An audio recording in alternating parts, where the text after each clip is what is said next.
Studio మీ ముందుకు తీసుకొస్తుంది ఏంటంటే అసలు 6 పథకాలు అంటే 6 పథకాలు ఏంటి, వాటికి ఎలిజిబిలిటీ ఏంటి, వాటికి కావాల్సిన డాక్యుమెంట్స్ ఏంటి, ఏ విధంగా వాటిని అప్లై చేసుకోవచ్చు అనే విధానాన్ని కూడా మేము మీకు చెప్పడానికి మేము ఈరోజు ముందుకు వస్తున్నాం.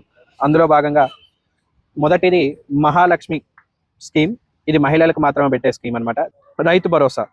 రైతు భరోసా ఏంటంటే ఎకరానికి 15,000 పెట్టుబడి సాయం అందిస్తామని, వ్యవసాయ కూలీలకి 12,000 ఇస్తారని, వరి పంటకు కింటాకి 500 బోనస్ కూడా అందిస్తామనేది ఈ రైతు భరోసాలో ఉంది. గృహజ్యోతి, ఇది గృహజ్యోతి వచ్చేసి మీ అందరికీ తెలిసిందే విద్యుత్కి సంబంధించి ఇచ్చిన పథకం. ఇది నిరుద్యోగుల కోసం, యువత కోసం యువ వికాస్ అనే పథకాన్ని కూడా కాంగ్రెస్ పార్టీ తీసుకురావడం జరిగింది. దీనికి 5 లక్షల రూపాయల వరకు ఆర్థికంగా సాయం చేస్తారు. ఏదైతే మీరు చదవాలనుకుంటున్నారో మీ స్టడీకి సంబంధించి కోచింగ్ ఫీజు అనమాట. తర్వాత ఎప్పటి నుంచో మనం వింటున్న ఒక ఇదే వృద్ధుల పెన్షన్స్.